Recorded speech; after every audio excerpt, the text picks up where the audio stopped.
Welcome to our channel. ఇప్పటిదాకా ప్రజలు జగన్మోహన్ రెడ్డి ఒక్కడికే మతి లేదు అనుకుంటా ఉంటే నిన్న సజ్జల రామకృష్ణారెడ్డి ప్రెస్ మీట్ పెట్టి ఆయన మాట్లాడిన మాటలు, ఆయన వ్యవహరించిన తీరుని విశ్లేషించడానికి మనతో పాటు ఉన్నారు. 5 దశాబ్దాలుగా సజ్జల రామకృష్ణారెడ్డిని చూస్తున్న వ్యక్తిగా, కలిసి పనిచేసిన వ్యక్తిగా విశ్లేషించడానికి మనతో పాటు ఉన్నారు సీనియర్ జర్నలిస్ట్ దుర్గా కుమార్ గారు. వారిని అడిగి మరిన్ని విశేషాలు తెలుసుకుందాం. నమస్తే సార్. నమస్తే బ్రహ్మగారు, మన వీక్షకులకు కూడా. సజ్జల రామకృష్ణారెడ్డి నిన్న ప్రెస్ మీట్ మావిగన గురించి మళ్ళీ మాట్లాడటం, జగన్మోహన్ రెడ్డి గురించి చెప్పటం, షర్మిలారెడ్డి గురించి ప్రస్తావించడం, షర్మిలారెడ్డి ప్రస్తావన తీసుకున్నప్పుడు చంద్రబాబు నాయుడు గారికి లింక్ చేయటం, ఎట్లా చూస్తారు, ఎట్లా విశ్లేషిస్తారు? మీరు నాతో చెప్పారు దాదాపు 5 దశాబ్దాలుగా కలిసి పనిచేశారు అని, దగ్గరగా చూశారని. మేము చూసిన రామకృష్ణారెడ్డి వేరు, జగన్మోహన్ రెడ్డి కొలువులోకి వెళ్ళిన తర్వాత రామకృష్ణారెడ్డి వేరు. నిజంగా నిన్న ఆయన మాట్లాడిన మాటలు చూస్తే గతంలో 79లో మాతో పాటు ఈనాడులో సెలెక్ట్ అయ్యి ట్రైనింగ్ అయినప్పుడు ఉన్న సున్నితత్వం కానీ, ఆయనలో ఉన్న లాజిక్ కానీ, ఆ మనిషిలో ఉన్న విశ్వసనీయత కానీ ఇవాళ పూర్తిగా లేవు. జగన్మోహన్ రెడ్డికి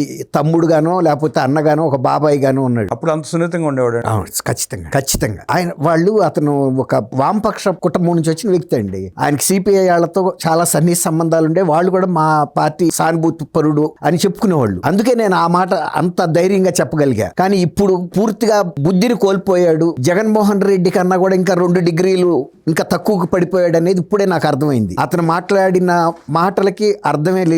అసలు అతను నిజానికి వైఎస్ఆర్సీపీ పార్టీ సమాధి మీద ఒక సమాధి ఆల్రెడీ కట్టారు, 2వ ఫ్లోర్ కడుతున్నాడు ఆయన. ఒక ఫ్లోర్ అయితే జగన్మోహన్ రెడ్డి కట్టాడు మావిగా అని చెప్పడం ద్వారా. ఇప్పుడు ఈయన ప్రెస్ కాన్ఫరెన్స్ ద్వారా నాకు 2వ ఫ్లోర్ కూడా స్లాబ్ వేసిన పరిస్థితి కనపడుతుంది. ఏమన్నా అర్థం ఉందండి? తను అంటే 24లో పార్టీ ఓడిపోయిన తర్వాత 2-3 సార్లు ప్రెస్ కాన్ఫరెన్స్లు పెట్టి ఆయన చెప్పాడంట, ఈయన కూడా చెప్పారంట. అసలు వీళ్ళు ఎప్పుడు అమరావతిని ఆపటానికి ప్రయత్నం చేయటం తప్ప 2వ మార్గం ఏం చెప్పారండి?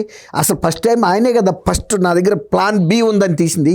అప్పుడు రాక ప్లాన్ ఏనే కదా వీళ్ళ దగ్గర ఉంది. అసలు అమరావతి అసలు వాళ్ళ దృష్టిలో ఎప్పుడు రాజధాని కాదు, 3 రాజధానులు. శ్రీశైలం వెళ్తాంటే కోతులు ఉంటాయి రోడ్డు బారు, మనం కొబ్బరి చెప్పి ఎత్తే కొబ్బరి ఎత్తుకుంటే లేదా కారులో ఎత్తుకుపోతా ఉంటాం. అవునండి. అలాగే జగన్మోహన్ రెడ్డి ప్రెస్ మీట్ లో ఏం మాట్లాడాలో తెలియక పిచ్చి పిచ్చి వాగుడు వాగుతా మావిగా నన్ను గుర్తొచ్చింది కప్పుకుని చెప్పాడు. అది రామకృష్ణారెడ్డి కూడా చెప్పాడు. ఎవరో విలేకరులు కూడా అడిగారు, ఏమంటే మీరు చెప్పారా అంటే నేను చెప్పలేదండి. అది ఆయనకు అప్పటికప్పుడు స్పందనగా చెప్పిన మాటేనని చెప్పాడు. అది అట్లాగే కనపడుతుంది కూడా. ఎందుకంటే ఆయన గతంలో ఈ బ్రీఫ్ కేస్ కంపెనీలు, ఆన్లైన్ కంపెనీలు సృష్టించడానికి ఇట్లాంటి పేర్లే వాడుకునేవాళ్ళు. అక్కడ ఒక అక్షరం ఇక్కడ ఒక అక్షరం పెట్టుకుని అదే దృష్టిలో టక్మని చెప్పేశాడు. ఇది ఒక ఆంధ్రులకు 5 కోట్ల మంది ప్రజల జీవితాలతో ప్రభావితమైన అంశం, ఇది ఒక చారిత్రాత్మకమైన అంశం అనేది ఆయనకి లేదు.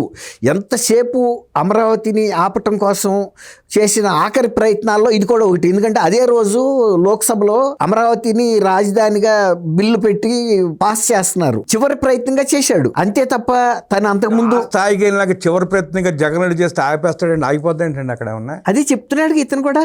మేము ఎంత ప్రయత్నాలు చేసినా ఏం చేసినా మమ్మల్ని పట్టించుకోలేదు, చేయలేదు, మేము అమరావతి వృధా అని చెబుతున్నాడు కదా. కృత్రిమంగా నీళ్ళని పట్టించుకోవాలి. ఇంకో మాట దారిన పోయే దాని ప్రతిని పట్టించుకుంటూ వెళ్తారా? అదే మరి ఇంకోటి అన్నాడు, అమరావతిని కృత్రిమంగా నిర్మిస్తున్నారన్నాడు. ఒక రాజధానిని కృత్రిమంగా నిర్మిస్తున్నారంటే వీళ్ళందరూ ఇళ్ళు ఎక్కడ ఏమన్నా గుహలు తొలిసి కట్టుకున్నారండి? లేకపోతే అక్కడ ఉన్న మట్టిను తాటాకులతో కట్టుకున్నారా? వీళ్ళు సహజమైన ప్రకృతిలోంచి తీసిన వస్తువులతో వాటికి ఫెన్సింగులు పెట్టారు. 25 అడుగులు. ఎవడో భారతదేశంలో రాష్ట్రపతికి ప్రధానమంత్రికి కూడా అటువంటి సెక్యూరిటీ ఉండదు. అట్లాంటి సెక్యూరిటీ పెట్టుకుని కట్టుకున్న ఈ వ్యక్తులు చంద్రబాబు నాయుడు గారిని ఒక కృత్రిమ రాజధాని నిర్మిస్తున్నాడంటే, ఆ ప్యాలెస్ కట్టుకుంది కూడా అక్కడ పేదల గుడిసెలు కట్టుకున్నాడు. అవును, అలాంటి వ్యక్తి మాట్లాడుతుంటే ఇంత బుద్ధి తక్కువ అయిపోయాడా? నేను సిగ్గుపడ్డా మీరు మీతో పాటు పనిచేశాడని. ఇవాళ ఈనాడు సంస్థ కూడా సిగ్గుపడాలి. ఇటువంటి వ్యక్తిని ఆనాడు మా రిపోర్టర్గా సెలెక్ట్ చేశాము అంటే చూస్తున్నా. మీరు ఆ మాట అంటారా లేదా? సిగ్గుపడాలి ఖచ్చితంగా. దాదాపు 21 మంది సెలెక్ట్ అయ్యామండి. అప్పుడు 6 నెలలు మాకు ఒకే క్లాస్ రూమ్లో ట్రైనింగ్ ఇచ్చారు. జాతీయ స్థాయి జర్నలిస్టులు పిలిపించాడు ఆయన రామోజీరావు గారు. అసలు యాక్చువల్గా ఇప్పుడు చెబుతున్నా ఫస్ట్ టైం అసలు ఈయన ఎంపిక కూడా ఆ రోజు గజ్జల మల్లారెడ్డి గారి సిఫార్సు వల్ల అయ్యిందని కూడా చెబుతున్నారు ఇప్పుడు. ఎందుకంటే గజ్జల మల్లారెడ్డి గారికి వీళ్ళ ఫాదర్కి సిపిఐ కనెక్షన్ ఉంది కాబట్టి ఆయన ఒక మాట అడ్డం వేశాడు. అప్పుడు ఆయన అక్కడ కింగ్ మేకరు. ఎందుకంటే రామోజీరావు గారికి అత్యంత కుడిభుజంగా ఎడిటర్గా పనిచేస్తున్నాడు. సరే, అది కూడా ఇప్పుడు బయటకు వచ్చింది. ఆ రోజుల్లో మల్లారెడ్డి గారి అబ్బాయి కూడా సెలెక్ట్ అయ్యి తర్వాత అతను స్టేట్ బ్యాంక్ ఆఫీసర్గా వెళ్ళిపోయాడు. అట్లా ఇవాళ మేము ఈనాడు సంస్థ కూడా కూడా ఈ వ్యక్తి మా గతంలో పనిచేశాడు అంటే మా బ్యాచ్ మొత్తం కూడా మేము తలంచుకుంటున్నాం. అంతకుముందు రామకృష్ణారెడ్డి మీరు అడిగారు గతంలో ఇలా లేడా అని. గతంలో మనిషిగానే ఉన్నాడు, ఇప్పుడు లేడు. ఇప్పుడు అతనికన్నా కూడా మతి భ్రమించిన వ్యక్తిగానే మాట్లాడుతున్నాడు. ఇంకా జగన్మోహన్ రెడ్డి బెటర్ అనిపించాడు. అసలు ఎప్పుడు అతను మాట్లాడాడు, ఎప్పుడు వీళ్ళు ఎవరితో మాట్లాడారు, వీళ్ళు ఏమన్నా కలల్లో కలవరిస్తారు చూసారా? అంటే వాళ్ళిద్దరూ కలిసి రాజశేఖర ఆత్మతో మాట్లాడుకున్నారు అయి ఉంటారు అంతే. ఆ 4 గోడల మధ్యలో బైబిల్ చదువుతున్నప్పుడు ఆయన ఆత్మ వస్తే వీళ్ళిద్దరూ ఆయనతో మాట్లాడుకుని చెప్పారు. ఎవరితో చెప్పారండి ఆ ప్రతిపాదన? బందర్ నుంచి గుంటూరు రాక ఇది పెట్టాలని, రాజధాని పెడతారని. అంటే ఇది ఒక విషప్రచారం చేస్తున్నారండి, బందర్ నుంచి గుంటూరు దాకా రాజధాని పెట్టాలని చెప్పి. అసలు ఇప్పుడు సిఆర్డే పరిధి ఎక్కడ దాకా ఉందో ఈ సన్నాసులకు తెలుసా?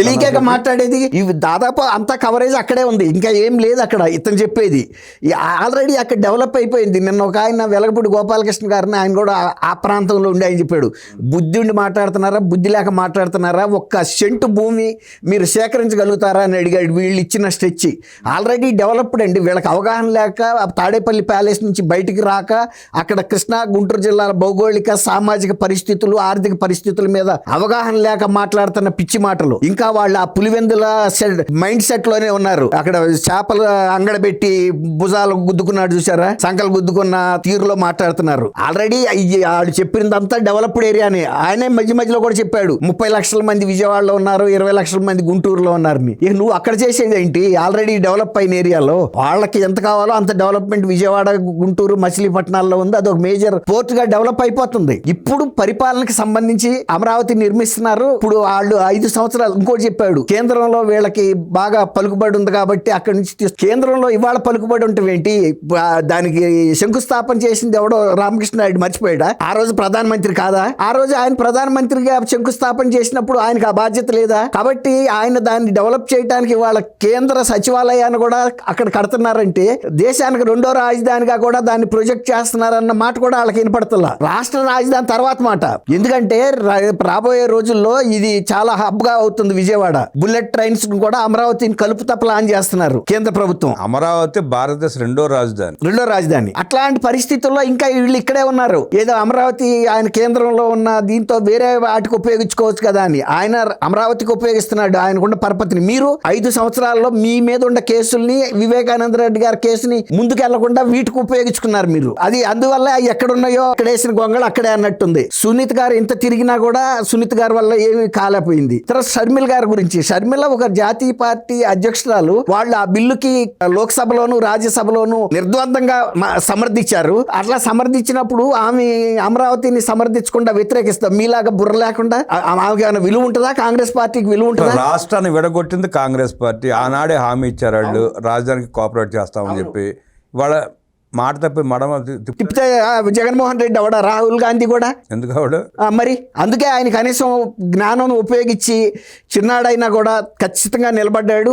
బీజేపీతో మనకు రాజకీయంగా విభేదాలు ఉండొచ్చు, కానీ ఆంధ్రప్రదేశ్ రాజధాని, ఆంధ్రప్రదేశ్ ప్రజల సంక్షేమం, ఆంధ్ర రాష్ట్ర ప్రగతి, అక్కడ యువతకి సంబంధించి ఉపాధి, అక్కడ మహిళలకి సంబంధించినటువంటి ఉపాధి, ఇవన్నీ దృష్టిలో పెట్టుకుని వాళ్ళు నిర్ద్వందంగా సమర్థించారు. అది బీజేపీకి కూడా ఎంత కొండంత అండగా.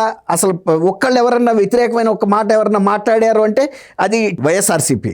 తర్వాత ఆ మాట్లాడైనా కనీసం సభలో కూర్చున్నారా అంటే దానికి నిరసనగా వాకౌట్ కూడా చేశారు. గుడ్డిగా నువ్వు మూస్తే అంత తెరిస్తే అంత అన్నట్టు నువ్వు వాకౌట్ చేయటం ఆంధ్రప్రదేశ్లో వాళ్ళ రాజకీయ పార్టీకి వాళ్ళు సమాధి కట్టుకున్నట్టు అయింది.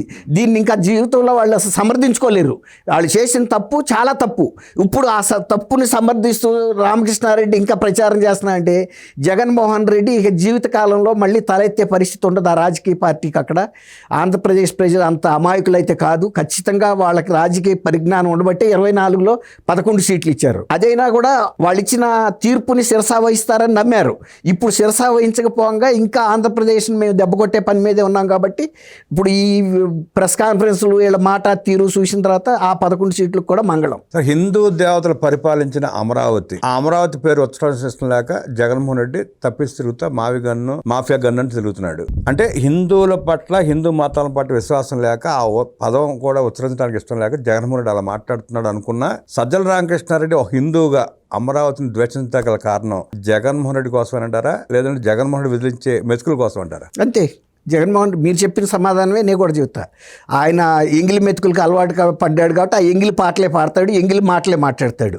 స్వతహాగా ఎక్కడి నుంచి వస్తాయండి? అతని స్థాయి ఏముంది? అంతే. అంటే మీరు అన్నట్టు కమ్యూనిస్టుల భావజాలం ఉందన్నారు. ఇవన్నీ చూస్తుంటే కమ్యూనిస్టుల భావజాలం కాదు కానీ దోపిడీ భావజాలం బాగా అలవర్చుకున్నట్టున్నాడు మొదటి నుంచి. ఒక బానిస మనస్తత్వానికి వెళ్ళిపోయాడండి. ఒకప్పుడు ఉండేది చిన్నప్పుడు ఆయన వయసులో ఉన్నప్పుడు. ఇప్పుడు ఈ ఎంగిలి మెతుకులకి అలవాటు పడిన తర్వాత ఎంగిలి మాటలే వస్తున్నాయి కాబట్టి వాళ్ళు కూడా గతంలో ఇతను మా భావజాలం ఉన్న వ్యక్తి అని వాళ్ళు చెప్పుకోరు. వాళ్ళు కూడా ఎప్పుడో డిజోన్ చేశారు ఈయన్ని. కాబట్టి గతంలో రామకృష్ణారెడ్డి లాగా వ్యవహరించలేదనేది అందరికీ తెలుసు. మరీ ముఖ్యంగా ఈ మధ్యకాలంలో ఇంత దిగజారి మాట్లాడిన తర్వాత రామకృష్ణారెడ్డికి ఏముంటుందండి విలువ? అసలు అతని గురించి చర్చించడం కూడా అనవసరం. అతను ఒక పబ్లిక్ పర్సన్ కానే కాదు. గతంలో రాజశేఖర రెడ్డి గారు సీఎంగా ఉన్నప్పుడు గనుల భూదోపిడీకి ప్రధాన కారణం సజ్జల రామకృష్ణారెడ్డి అన్న దివాకర్ రెడ్డి అంటారు. నిజమేనా? అవును. వాళ్ళకి బినామీలండి వీళ్ళు. వాళ్ళ మైన్స్ శాంక్షన్ చేసుకుని వాటిని వీళ్ళకి దారాదత్తం చేయడానికి ఉపయోగించుకునే ఒక పార్కింగ్ ప్లేస్ అంతే వీళ్ళు. ఆ కంపెనీ ఆర్ఆర్ గ్రానైట్స్ అని ఉండేది. గతం నుంచి వీళ్ళకి దోపిడీదారులతో సంబంధాలు ఉన్నాయి, దోపిడీకి అలవాటు పడిపోయి ఉన్నారు. అది వాళ్ళకి బినామీలండి. పైకి మాత్రం కమ్యూనిస్టులు ఆ భావజాలం చెప్పుకుంటూ తిరుగుతారు. అంతే. సజ్జల రామకృష్ణారెడ్డి బ్రతుకుని చక్కగా వివరించిన దుర్గా కుమార్ గారికి ధన్యవాదాలు తెలియజేస్తూ నమస్కారం. నమస్కారం బ్రహ్మంగారు, మన వీక్షకులు.